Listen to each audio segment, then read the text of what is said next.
Good morning, everyone. Thank you for being here this morning on this brief presentation regarding our financial year. We will be sharing the presentation with several people, and we will all be prepared to answer questions, if any. Prior to going into the 2010 figures, I would like to refocus our ambitions. What does 2010 demonstrate? You will see in the numbers that it is a satisfactory year in a difficult context. It is also a turning point year. AXA, over the past 25 years, has been building extremely strong positions globally. We are the first world brand in insurance. We are the first global insurer in life and savings. We are the third or fourth in P&C. These positions are strong. They show the group's progress. We have, since the beginning of this new millennium, gone through two major crises that we've suffered from slightly each time, but without any major problems to face. And at the point where we feel that our economy is improving, this is a turning point year because it's allowed us to draw lessons from this crisis and to make the required transformation, reorientation efforts required to prepare the group for the future. So this is not at all what I want. I want to go back here some more. Right.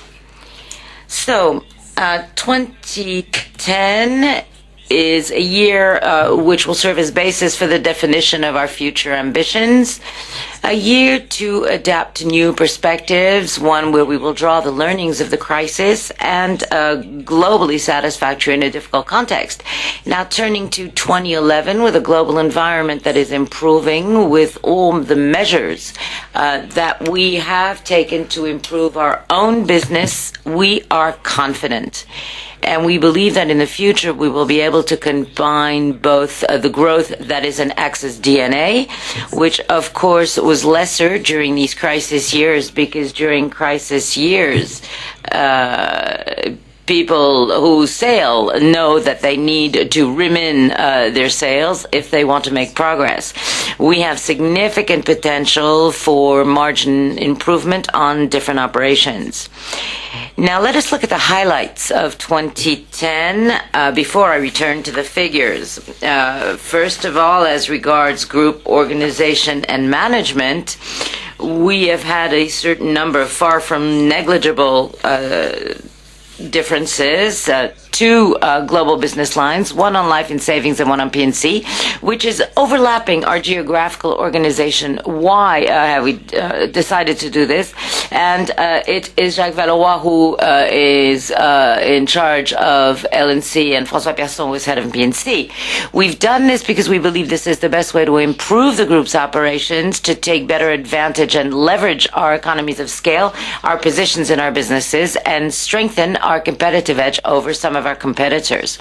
Second significant element here is that we, and this is absolutely normal, is what I'm about to say, in the group's evolution, we are bringing to the forefront a new generation of managers to take over from those who have reached ages where it is absolutely normal to start thinking about retirement.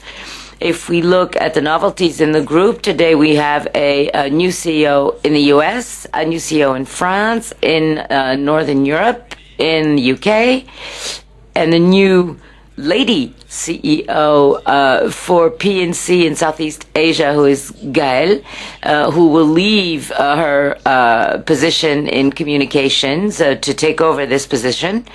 So there have been certain management movements within the group, once again, to put on the front line a new generation of managers. The year has also been one of evolutions and transformation as regards the group's scope. One of the lessons that we've drawn from the crisis is the need to be more nimble in terms of equity allocation and mobility. We have sold the traditional activities in the UK. We are repositioning the capital earned on emerging economies, more stability in mature markets, and in emerging economies, more ambition. We're also focusing on Australia, but also we have here concluded a certain number of significant agreements in these new countries, and probably the most significant one is the one concluded in China with ICBC. So you can see here that this company is on the move with a certain number of very significant operations. 2010 has also had its burden of bad news. The topic where 2010 was a disappointment is asset management, where we have had to face up to capital outflows that were much more significant than what we had been in a position to imagine beginning of the year. And then, as you know, a painful episode with AXA Rosenberg. Slightly disappointing. Therefore, we have implemented the necessary measures, and we are sure that asset management has a strong potential for rebound in 2011 and beyond, because you will see in the numbers that our performance is improving, and that this, of course, should be translated into a greater commercial appeal. Also, 2010 has been a year where, as regards a corporate social responsibility, we consider that we've made significant and authentic progress. Our policy in this regard has evolved, has deepened its scope, and now we have a wide range of concrete actions of which we are very proud. And I would like to mention among these initiatives the success of the AXA Fund for Research. You know, it is one that we dedicate 20 million euros per year to cover risk issues such as longevity, climate change, financial education. This is an area where I would say that AXA's contribution is positive as regards civil society, and this also puts up ahead of a certain number of our competitors. Now, very quickly on our numbers before I give the floor to Denis. What does 2010 demonstrate? Satisfactory year in a difficult context. Difficult context because the financial markets were not exuberant by far, have redressed their position towards the end of the year, although the beginning of the year was difficult. Long-term interest rates started with a very sharp decline, which of course impacted our stock price, because our life insurance activities then, of course, probably generated a certain number of questions. But satisfactory results. Why? Because we have observed a significant increase of new business profitability. We have also seen significant increase of profitability in mature markets. We said that we would be here preferring margins evolutions for this year. New business margins have increased significantly in mature markets from 16 to 20%. Our combined ratio in P&C over the current year, despite natural disasters, has improved by 2 points. So a strong margin improvement in mature markets. Acceleration in growth in emerging countries, because new business value in life insurance is up 25%. When we look at the portfolio in regards number of contracts, 1,300,000 more policyholders at the end of the year versus beginning of the year, and a large share of this increase comes from emerging markets. Now, also strong cash flow generation and value creation. Our underlying earnings have improved significantly, particularly in life insurance. Well, they will continue to grow in value creation because the group's embedded value, and pardon the use of this technical term, has continued to progress. Now, the balance sheet is solid. I know that here and there sometimes there are questions asked regarding AXA's balance sheet robustness, but here you have the answers. Our Solvency 1 ratio has improved. Our Solvency 2 quote-unquote ratio has also improved, demonstrating that we are quite prepared for the introduction of these new regulations. And here our gearing is slightly up 28%, but we have understood that this is something which was a preoccupation for some investors, but we intend to pilot this between a 25 and 30% range, which is an area where we're comfortable. This is where we stand in 2010. How do we view 2011 and beyond? Before we go into the details of the numbers, I think I should give you here some of our fundamental goals so that we can stand back from what I call trends. What do we really believe in, and what are we basing our strategic analyses on and our perspectives for the future on? First thing that we've observed is that mature markets, which last year were quite clearly out of fashion, still represent 80% of the world's wealth. What is being modified are the flows, 50% of the new wealth created each year in emerging economies, but 80% of the main growth is still in developed markets. So the fact that we have very strong positions on these markets is good news for us and for our shareholders. We need to continue to build on this. We need to be more selective in our approach and see growth pockets on these markets, because growth is much more differentiated now than in the past, and we have to look for greater margins. This is what we are, I think, becoming much more efficient at now than before. Gradually, we also need to increase our positioning on emerging markets because their share in the creation of new wealth is stronger. And here we're very confident as to the fact that what we've implemented is going in the right direction. AXA hasn't created its market share in developed markets overnight. It took 25 years to become a world leader. But we've made more progress than most, and why not more than all of the others? Why wouldn't be capable of doing the same thing on emerging economies if we take the time to do it? And we have organized significant operations in this sense. The next point, which once again was not really fashionable at the time, is that diversification in our business areas remains fundamental. It allows us to narrow the risk profile. At times it can seem less attractive than other segments where growth is slightly higher, but in total, when you measure the result at the end of the line, diversification is an advantage. It reduces risks. And because here we have strong positions in a fairly large number of markets, is truly helpful. We also believe, as regards distribution, which is key to our business, because this is the key to our customer relations, that having proprietary networks is a considerable asset, but that we also need to have other distribution networks, such as direct, such as the web, and to be able to work with all of these networks on cost control and reduction, because this in the long term will help us increase our market share while maintaining attractive level of prices for our clients. The last element I would like here to insist upon is that we believe that in a very dynamic approach to asset management is a competitive advantage of a very strong nature, because it allows us to better remunerate the assets and therefore our clients and our shareholders. And this is the choice we've made with two different asset management companies.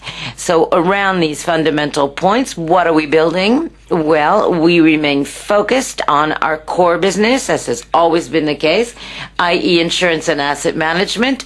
We are seeking diversification, and we are also trying to leverage our effects of scale. What have we tried to learn after the crisis? Because during the crisis we made mistakes. Our mistakes have to serve also as teachings, although our mistakes were far from being as severe as those committed by other groups who have found it more difficult to weather the storm.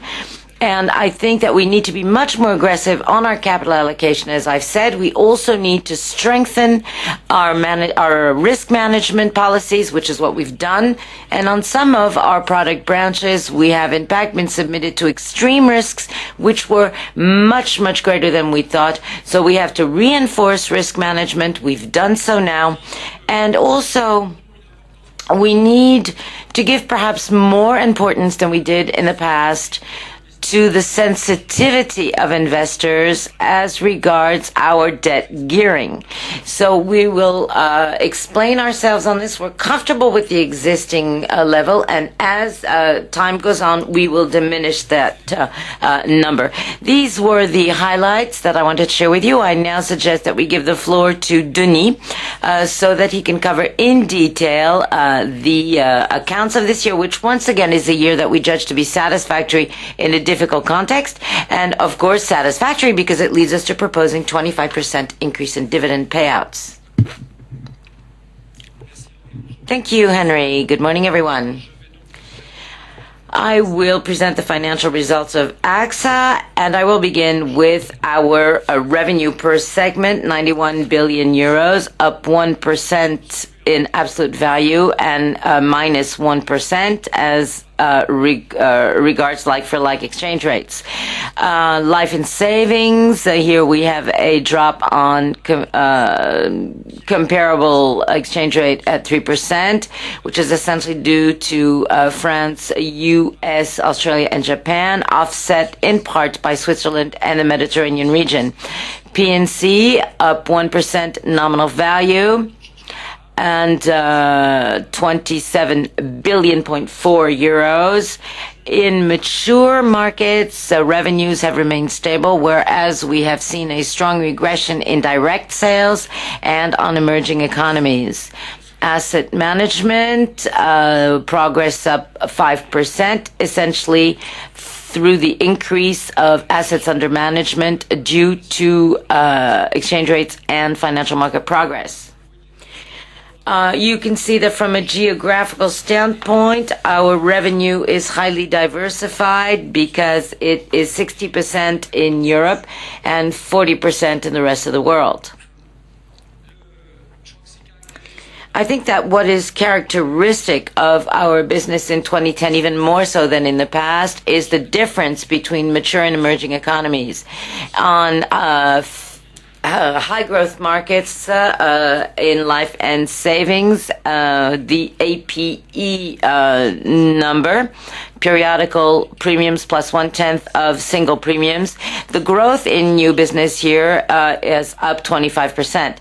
P&C, we can see plus 6%, and growth in direct 19%, i.e. direct distribution by call centers and internet, and more on internet has made progress for AXA, where we are present here in over 10 markets.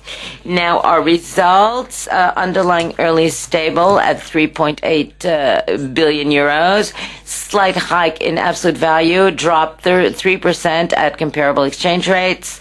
The essence of this drop comes from asset management that Henry de Castro mentioned, where the drop is 26%. Other stables remain more or less stable on the other segments. And I will return later to the drop in asset management. Our adjusted earnings, after taking into account of capital gains and Latin capital gains, has progressed by 20% to 4.3 billion euros. And this progress is due to the fact that we've had more capital gain, but we had much less provision for long-term impairment. Now here, also the net income is minus 26%, but if we exclude the exceptional loss associated with divestment of a large share of our insurance, life insurance activities in the UK, we would in fact see progress of 18% in 2010. Strong value creation, which can be expressed in two different ways. We can see here that dividend per share has increased by 25%. We propose a dividend which corresponds to a distribution rate of 40% of our underlying earnings, of our adjusted earnings, which means that here the distribution rate is 40%. It gives us here a 0.69 cent per euro. And also here we see the EV group has, which is the embedded value at group level. The wealth of the corporation, excluding new business, has progressed by 11% to 14.9 euros. And the underlying earnings, 24%, reduced by the drop in interest rates. But in all, we have an increase of 11% in our embedded value. Now, the group is working more and more on increasing its capacity to spring cash flow from its subsidiaries. So the available cash flows in our holding companies, they were at 3.1 billion in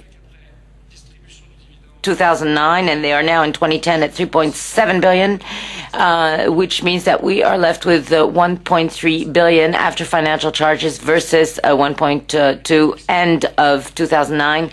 So our financial flexibility is quite satisfactory. I will now go into more detail as regards each of our business lines by beginning, and I will start with life and savings. Henry told you that we were life leaders with a presence in over 30 countries, over 40 million clients. Here again, geographical presence spread all over the world with a weight of Asia nearing 20%, US 17%, the rest being focused on Europe and Latin America. We also have a very well-balanced presence through business segments with protection representing 31%, general funds 25%, unit linked 31%. And very significant weight of our proprietary networks, i.e. 46%, brokers and IFAs 39%, and our partners, essentially banking partners, 15% of our activities. In life insurance, in life and savings, we've had a drop in volume of 2% in new business, but fairly significant increase in margins on new business, which have gone from 18 to 22%.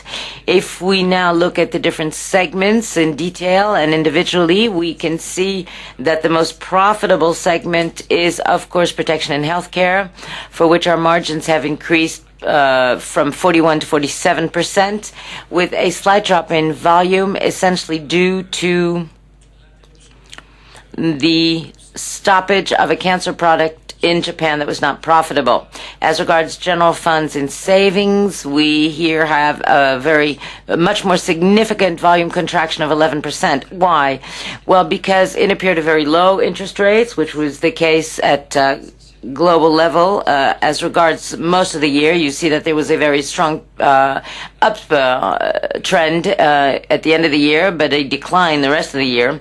And when interest rates are very low, general funds in this case, as far as savings is concerned, are not very, very profitable.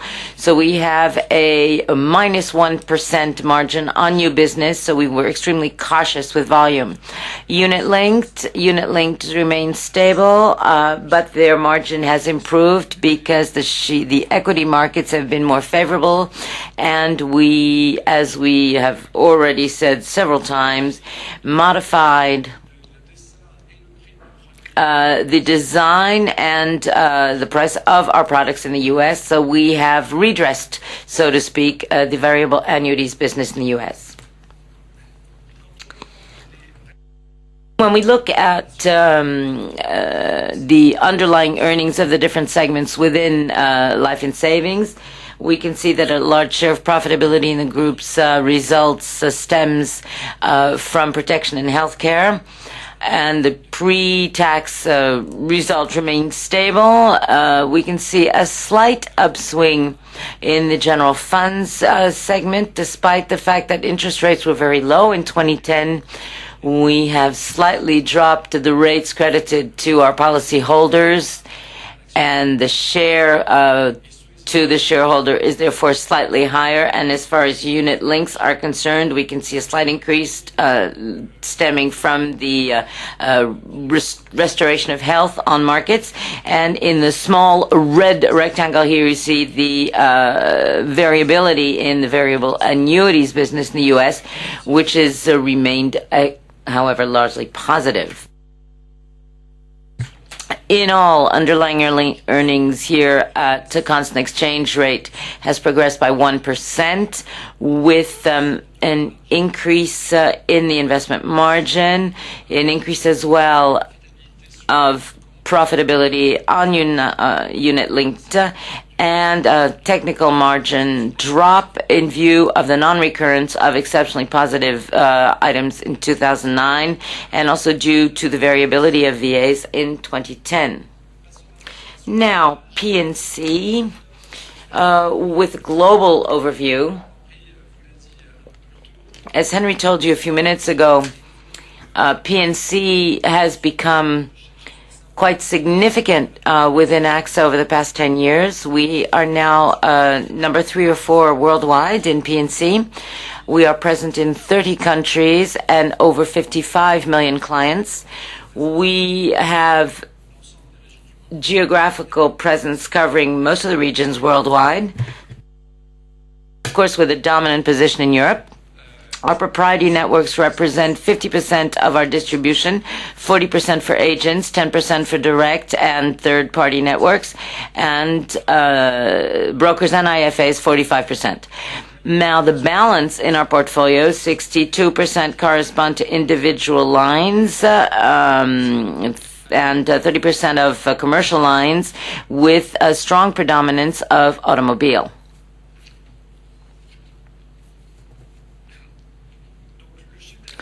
So the P&C revenue have progressed 1% at like-for-like scope and exchange rates. There's a difference here between individual lines and corporate lines or commercial lines. We can see for individuals progress of 4%. In average increase in our tariffs of 3.8%.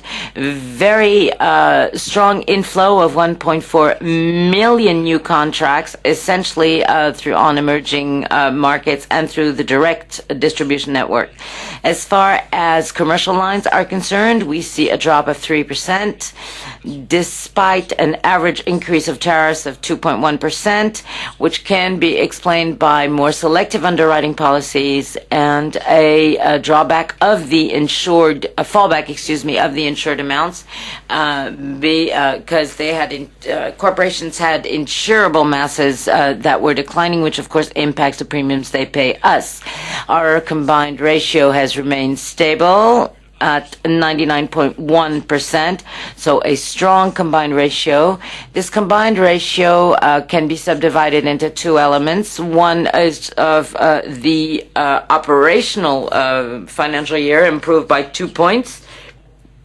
It is negatively impacted by natural disasters that occurred at the beginning of the year in France, in Belgium, and at the end of the year with the cold wave in the UK. So 1.7% of combined ratio versus a higher level last year. We estimate here that the natural disasters represent 1 point in this combined ratio calculation. We are establishing reserves for claims in a very prudent manner, and we here can see that there is a slight difference versus last year, 3.3% versus 5.4% in 2009. Now, globally, we can talk about stability, improvement of our underlying earnings, and despite, of course, the changes that we described. Now, here, the underlying earnings in P&C is dropped by 2%, once again corrected by exchange impacts. In reality, this remains stable, coming from what I've already said regarding combined ratio and financial stability in our results.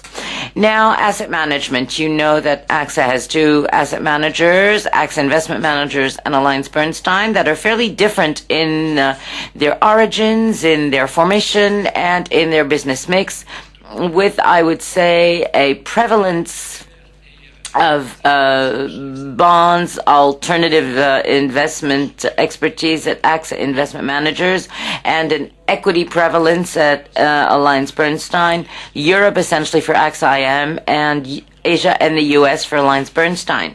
If we look at all of our assets under management, AXA is ranked 6th worldwide.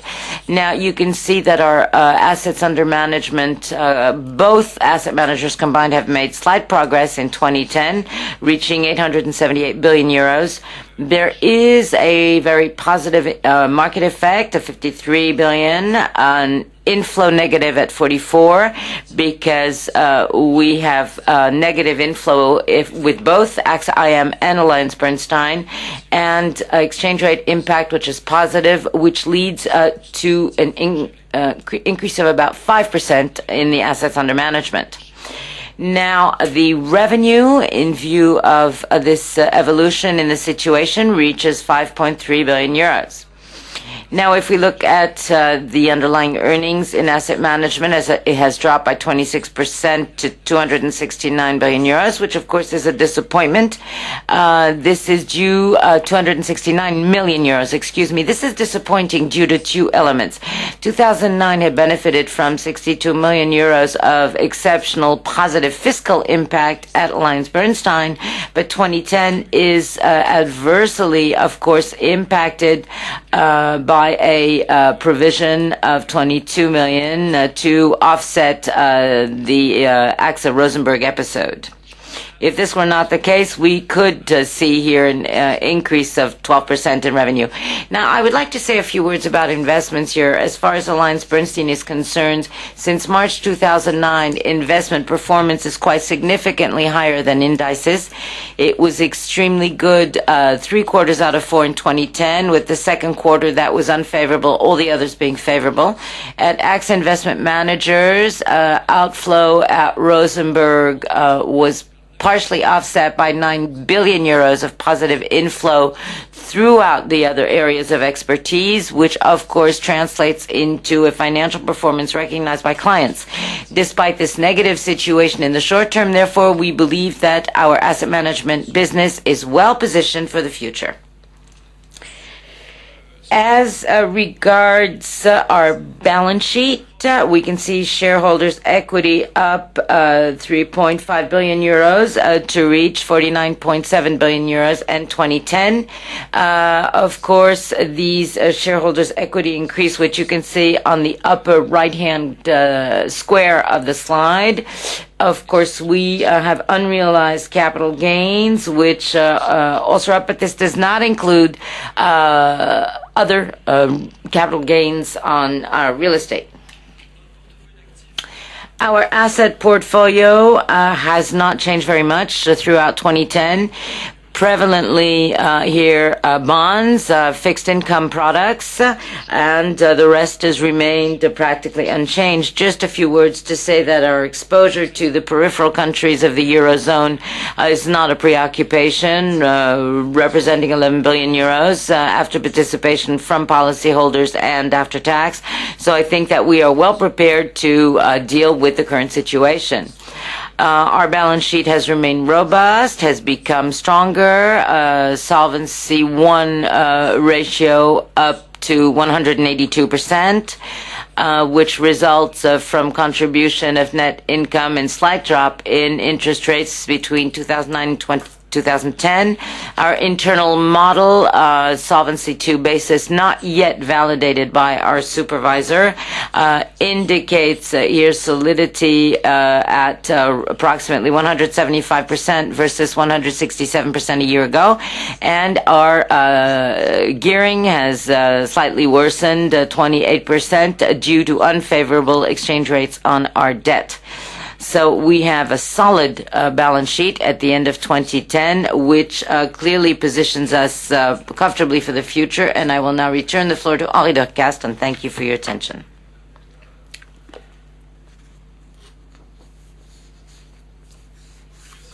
Thanks, Denis. I will very quickly conclude because you've heard the figures yourselves. 2010, as I was saying, satisfactory results. They allow us to increase dividend by 25% in a difficult environment. A year of changes and evolutions for the group as well. If I turn to 2011, I think it will be a combination of continued long-term actions with a focus on short-term demands. As regards these short-term demands to remain at a symbolic level, I think that we will maintain our operating cash flow in life insurance, where we think that we can generate 1.7 billion in 2011, which will be twice, which will show a doubling doubling over 3 years, 09, 10, and 11. Also, the combined ratio, all fiscal years, financial years included, will be better. We can see here an increase in our tariffs as well. The impact of those increases, an impact also on asset management, as Denis has said. Therefore, we believe that things are looking up, and reasonably so. So if I now take a slightly longer view, how and why how would I very simply characterize what we intend to do? First of all, we have to be more selective, more aggressive, more efficient. So selectivity first, because in mature markets, we want to focus on pockets which combine growth and margins. So we will have a slightly more aggressive capital allocation between countries and within countries, between different business areas. We will be more aggressive as well, because we believe that if we build on the strength of our positions as they have now been established for the past 20 or 25 years, we can, in emerging markets and through new approaches to distribution, demonstrate more aggressivity so that we can progress more positively there, and more efficient, because it seems to us that the leverage of our size, the fact that we are diversified in our activities, that we're organized per business segment, will help us make significant productivity gains, which will in turn allow us to increase or improve the appeal of our offer to our clients while we comfort our margins. So this is where we stand today, after several years of external turbulences, but also years during which we were able to maintain our chartered course as regards the balance between our business segments. We exit 2010 with a high level of confidence in the future, because our business is a growth business. We believe that the group is well positioned. We believe that we have drawn the lessons of what we consider to be our insufficiencies as they were revealed to us and to the world during the crisis, and we are now ready to take your questions.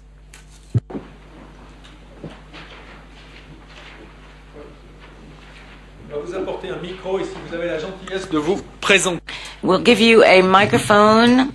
Thomas Herbin, Agence France Presse. I would like to return to France and life and savings, minus 14% on new business over Q4 in particular. I think that this number is minus 20%. You have mentioned that you need to be more selective and that the approach would change, but I would like to know whether you are slightly worried also in this area. P&C, your operating result has dropped despite tariff increases and very low deterioration of your combined ratio. Could you please give us a more detailed explanation as to the drop in numbers? I'm going to ask Nicolas and François to take the first question. Our life insurance figures combine two things. First of all, the individual lines, and then the commercial lines. As regards commercial lines, because this is simplest, 2009 was an exceptional year with many group retirement policies that had inflowed, particularly in Q4 2009. Now, when you look at Q4 2009 versus Q4 2010, a large share of the difference here stems from this aspect of major retirement programs that come in clusters, so to speak. There were many in 2009, less in 2010, which explains the gap between Q4, 09, and 10. Now, on individual lines, it was chosen and decided at the beginning of 2010 to put an end to underwriting of major guaranteed tickets in France, particularly through banking partners and through IFAs. This brought a drop of 800 million in premiums versus the preceding year. Now, if we remove from this particular element regarding guaranteed tickets, which was not very profitable and which was synonymous with rising levels of volatility in our provisions, because these were long-term and this was a short-term approach, well, our distribution networks demonstrate growth, in fact, because in Q4 we had very significant growth as regards individual lines with a unit linked to that is 20-odd% for a market that is at 14%.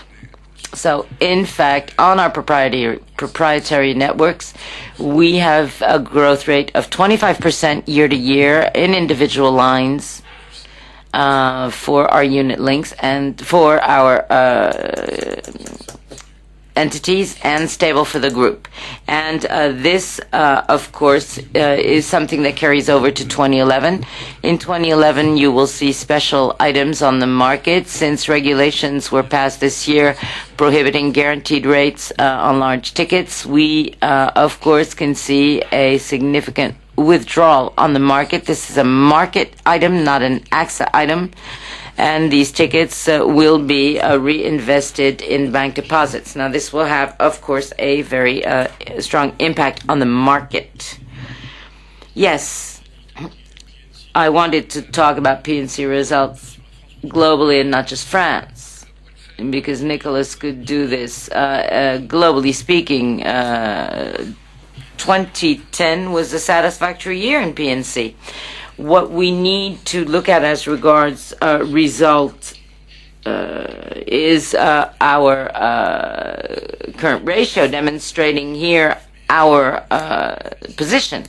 2010 was not an easy year for P&C insurers because for the second consecutive year we've had to deal with storms and other natural disasters of a significant degree. In 2009, we already had a change which represented 1.9% of the combined ratio in natural disasters, and an even higher number in 2010. Now, despite the reoccurrence of these natural disasters, we've improved our combined ratio by 2 points. Our operating combined ratio. So if we're going to verify here the use of the P&C insurer that we are, this is the number that you have to keep in mind.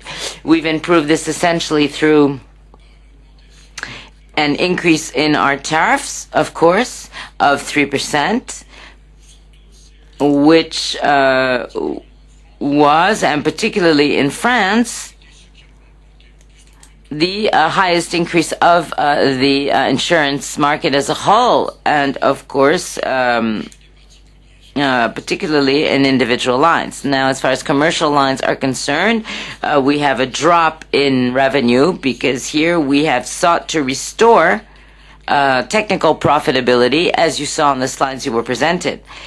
Now, we are happy with financial year 2010 in P&C. And we are foreseeing an increase, an improvement of this combined ratio in 2011 with another increase in general tariffs and also the corporate risk of commercial lines. We expect a strict improvement of our combined ratio, which confirms the result. The combined ratio of the financial year is slightly deteriorated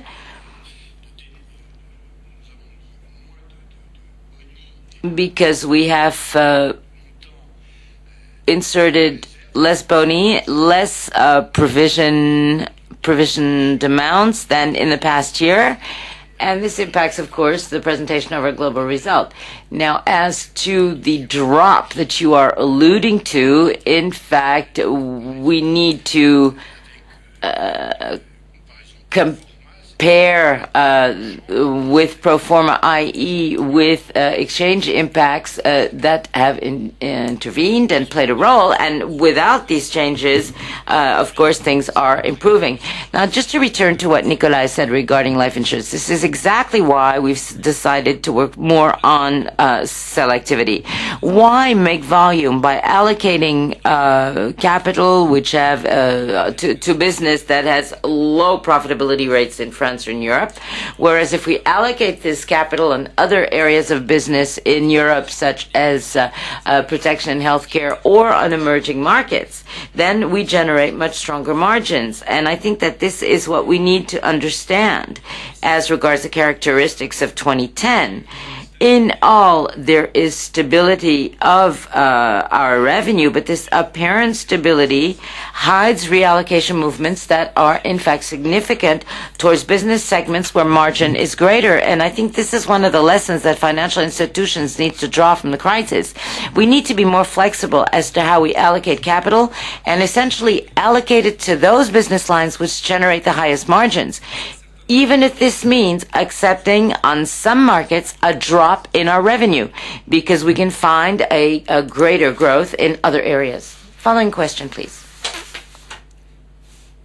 Hi. Andugne Figaro, BNP Paribas announced this morning that they were impairing their assets in AXA. And then we had title on the newspaper saying that this was AXA's responsibility, so to speak. Could this modify the relationship between the two groups? And a more technical question regarding the debt gearing. You said you wanted to navigate between 20 and 25%. Could you tell us more? Now, as regards the first question, as always, your questions are never naive. BNP is always highly prudential in its approach, and in fact, what it's done is to align its interest in AXA at the level of last year, i.e., at a time when this was the lowest. In the meantime, the value has increased by 25 or 27%.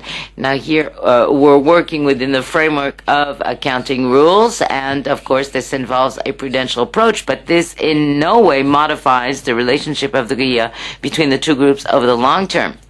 As regards debt gearing, I think that you must have understood Henry's message. This debt gearing is at 28, and I think that it is a good idea to maintain it within a range included between 20 and 25, and with, in the long term, the ambition to reach 25 rather than 30. This is a message. Also, is it something that we should deal from a pragmatic standpoint? I think so, because the same situation seen from different angles or at different times can have different impacts. Let me spend 2 seconds on the topic. In periods where markets are stable, where growth remains normal, what people were accustomed to say was that AXA manages its capital in an efficient or very efficient manner. And then as soon as risk aversion increases, all of a sudden the question comes back, is your debt gearing not too high? And we are not here to manage the group in the short term. We're here to steer performance in the long term. So we realized that during the crisis, the market was slightly more sensitive than we thought, or more sensitive than we thought to debt gearing. So we're now more precise on the guidance we give as regards debt gearing. Today, we are at 28, and we believe that the reasonable range is between 25 and 30 as a function of the cycle, as a function also of growth opportunities that we can find, and how to best use our capital. I think that our equity, this I think is a very clear and pragmatic sign. Following question.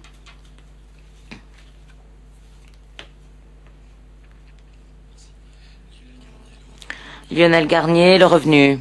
On page 33, you give details of the general fund's assets, with a very high increase in state bonds at a time where rates are particularly low. Could you give us a few keys to help us understand this? And is this an optimal management of your shareholder equity? Because this is where shareholder equity are less necessary when we invest in bonds and when we invest in shares. but maybe there would be more lucrative risk elsewhere, even though this may involve a shareholder's equity. Could you give us some information on this, please?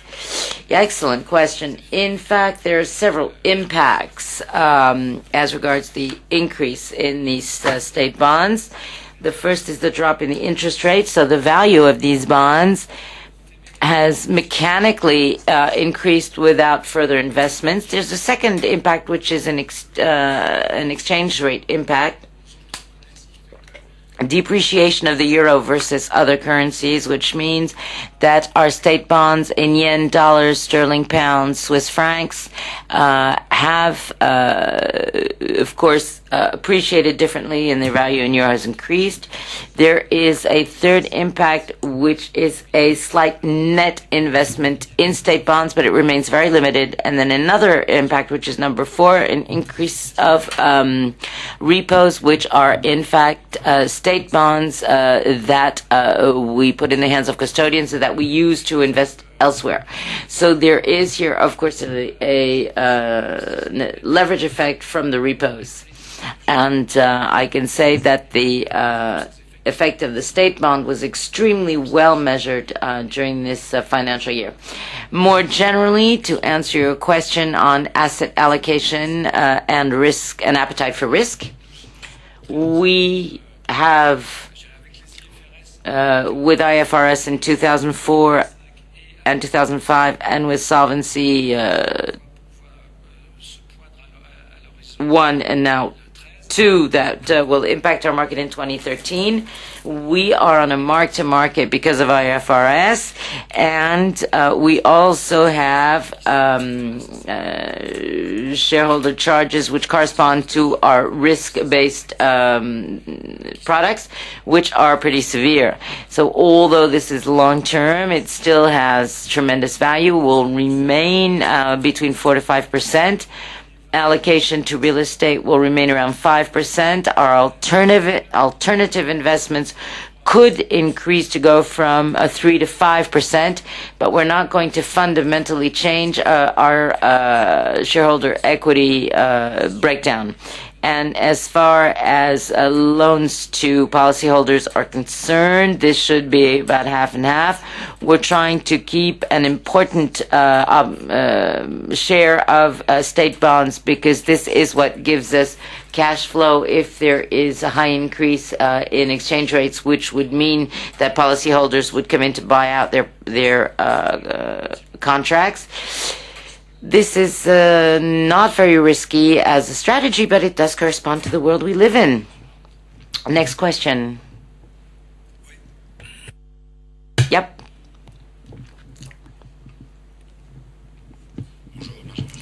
Benjamin Julien, La Tribune, you talked about the need to seek areas for growth for higher margins in emerging markets, particularly in life insurance. I'd like to know what is your vision of these pockets for growth in the future.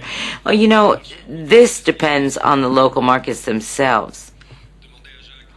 But I'm going to ask Jack to say a few words on this. But as regards protection, healthcare, and so on, there is a risk appetite market. And also for UCs, for unit link, there are also huge areas of potentials. Jack, tell us more about the global approach. You know, this is clearly the field that we want to get involved in. Protection is one where we see interesting perspectives, healthcare as well. In this particular area this year in 2010 in Germany, we have launched our first FR Insure, our first long-term care contract, which is a product that is added to the coverage made available by complementary health insurers or Social Security. And we've sold over 20,000 policies. First year we launched the product in May. So I would say here this is another product, and a higher, more diversified line with guaranteed products. And here again, we see an opportunity on most of our markets. So I would say that the question is to decide whether we also work on volume with an eye on profitability, and this is something that was done on our mature economies in 2010 and that we will continue to do in 2011. Next question.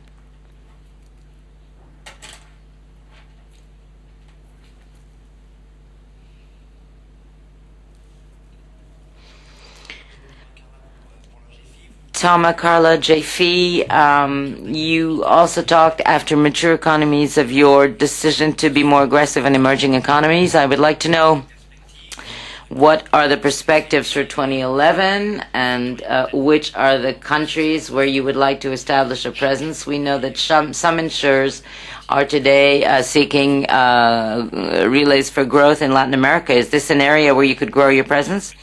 Yeah, well, there's something I need to underscore here because it's very interesting. It was often said that we were not aggressive enough, that we were lagging behind on growing markets. You know, if you look at the reality of our investments in emerging markets since the beginning of the crisis, you will notice that there is a very limited number of operations, and most of these come from us. When you look at what we've done in 2007, Mexico, Russia, now we are almost fully completing our operations in Southeast Asia. We've signed very interesting agreements with very large banks in Asia, not only in China, so I think that we were much more aggressive than the average competitor. We continue to maintain this position. We've taken positions on some markets that are not necessarily very big, but that are markets where we think we can make great margins, such as Azerbaijan, Ukraine, Belarus. And Russia is certainly one of the Latin America, is certainly one area in the strict sense where we do not include Mexico, is an area of the world where we are not present. And we are looking towards this part of the world quite seriously, Brazil and Colombia, amongst others, where we believe that at some point there could be opportunities, and ideally we would, of course, like to establish a stronger presence there. Next question.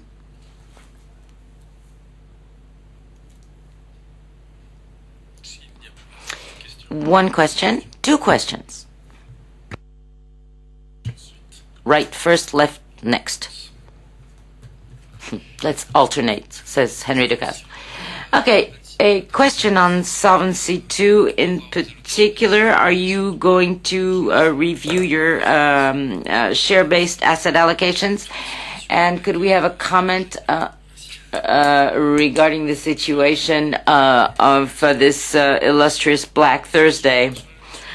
As far as allocation, 4% in equity, anticipation of Solvency II. So we have no intention of significantly modifying this asset allocation. I said it would be between 4 and 5%. And it is good for the anticipation on Solvency II. As regards the squad of Black Thursday, it is in fact an office building which was taken over by squatters. It is certainly not compliant with necessary residential security laws. It is also not viable for quote-unquote transformations. We listened to Jeudi Noir, in fact Black Thursday's group, because in our group we have a subsidiary that has many available town social dwellings, so to speak. This is what we made available to them. I will not comment on this any further. Thank you so much. Other question, Michelle. Mr. Chairman, a few months ago when we met, you said that you had 2 development projects in the Mediterranean, Near East, and Middle East area, and in the Gulf. I would like to know, in the light of the latest developments, which are still ongoing, what your position will be. Are you going to be more prudent? Are you going to give up? Are you going to maintain your strategy? Tell me more. Jean-Laurent Granier, who is head of Gulf Mediterranean region, is here in the room, so I'm going to ask him to take the floor, but I would like to make an introductory remark. Obviously, in the Middle East, we can gradually increase our exposure. Business is developing well, quite profitably in the Gulf, where we intend to continue to invest. We have highly profitable activities in Morocco and Turkey, markets where we have leadership positions. Jean-Laurent, can you tell us more about development projects in this area of the world, please? Thank you. Good morning. Of course, we are still extremely interested in this area because the needs for insurance coverage remain high. It is an area with very strong demographic growth, large quantities of natural resources, of course, some political situations that need to become more stable. But what interests us is that the need in protection, in healthcare coverage, and corporate insurance are areas that are strongly growing. Last year, Henri Ducasse was saying we had very strong business improvement. 16% in Turkey, 8% throughout the Gulf, and of course we have a center of interest that are spread around these high growth areas. We of course are looking at Turkey and around Turkey. Henri Ducasse mentioned Azerbaijan, where Turkish is the main language, and in our Turkish subsidiary we have #1 position. As far as the Gulf is concerned, we are present in most of the United Arab Emirates and a strong presence in Saudi Arabia, and we are maintaining our interest for this area of the world. Of course, when there are social movements, we take all the necessary measures to guarantee the security and safety of our staff, but we consider that this is an area where the presence of AXA should become stronger in view of the fundamental needs in insurance that are not covered today and that need to be covered in the future. Presence in North Africa is also something of importance, and according to the years, we are either #1 or #2 P&C insurer in Morocco, but our growth remains, and this has been reported in the press. We are currently thinking about implanting a presence in Algeria. Thank you. Next question. Yes.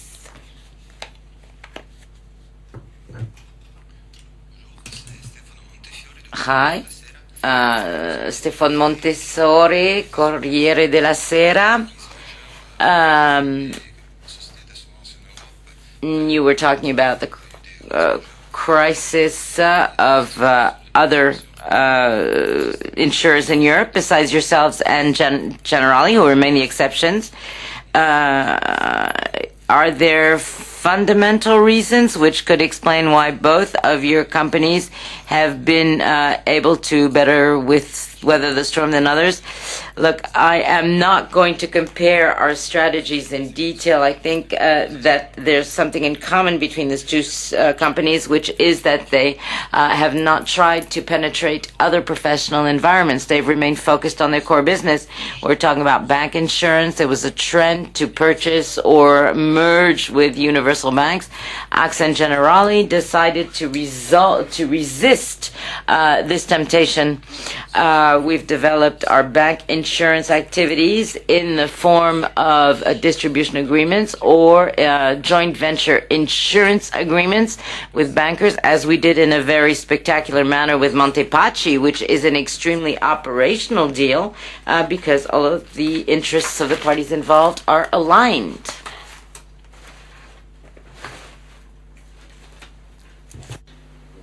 Oui, il y a une question au fond. Question at the back of the room, ladies and gentlemen. Giuliana Lucchini, Milano, another question on Italy. Are you satisfied with your presence in Italy? Are you thinking of strengthening it, perhaps through acquisitions? Jean-Laurent, will you answer that, please?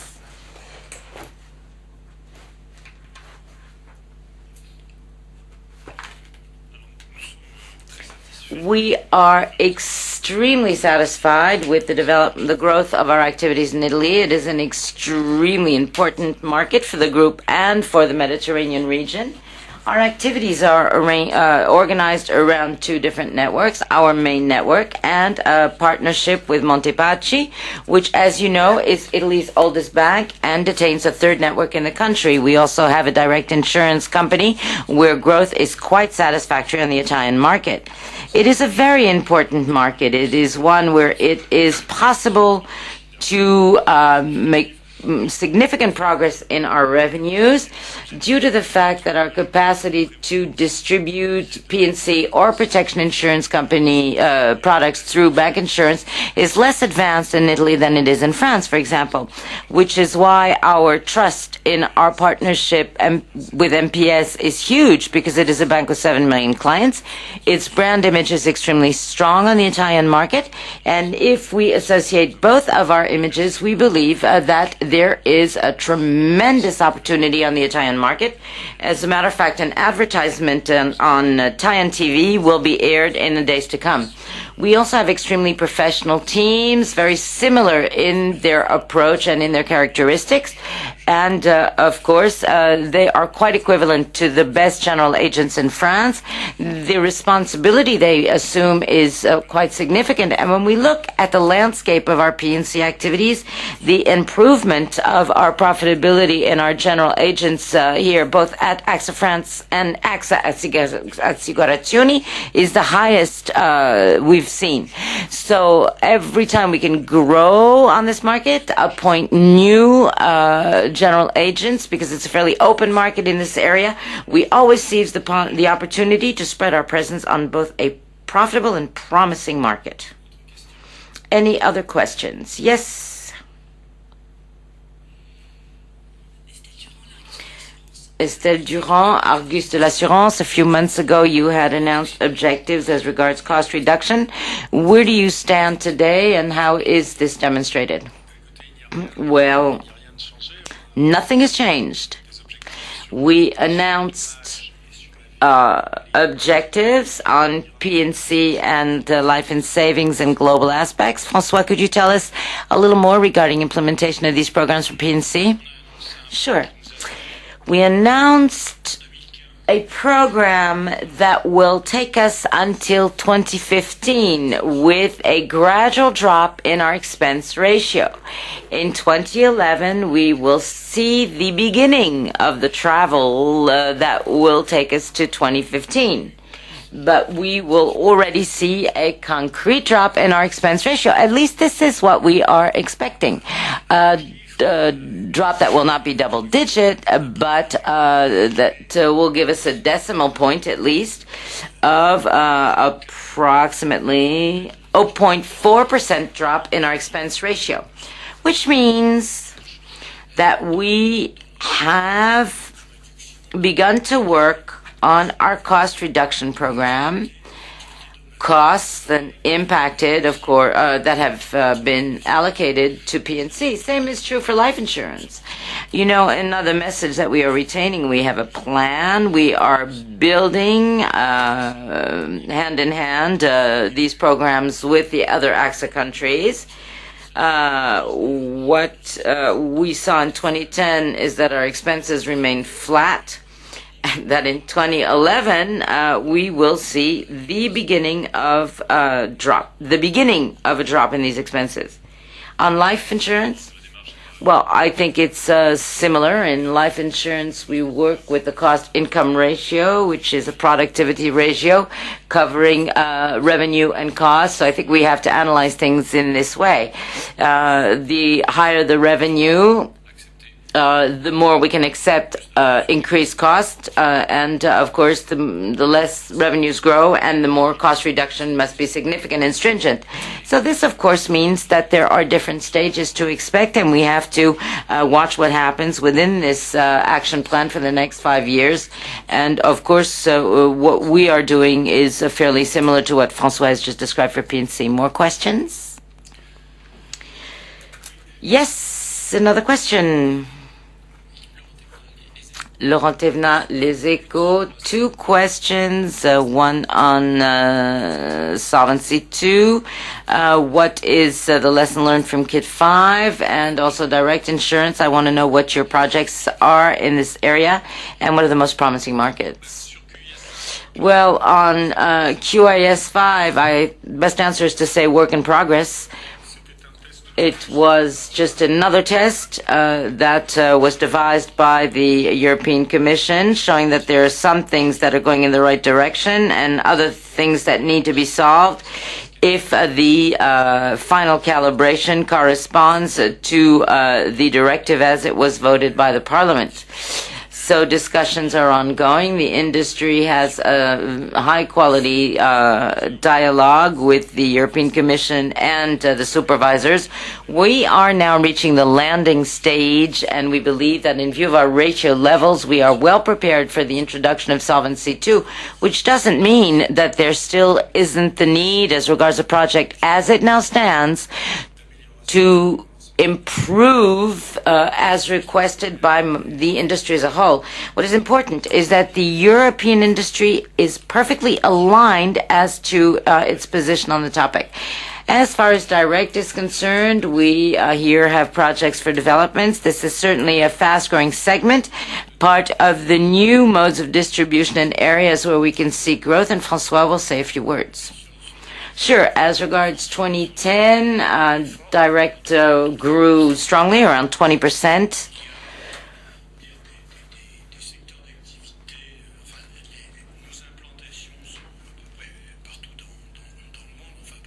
We are present in continental Europe, UK, and in Asia, in Korea and Japan. We, as I've just said, are strongly growing. And the increase in the numbers of clients that is also quite high on direct clients, and an improvement in our technical ratios. So in this improvement, in this technical improvement, we are including startups that were launched, as we heard it said, in Italy and Poland.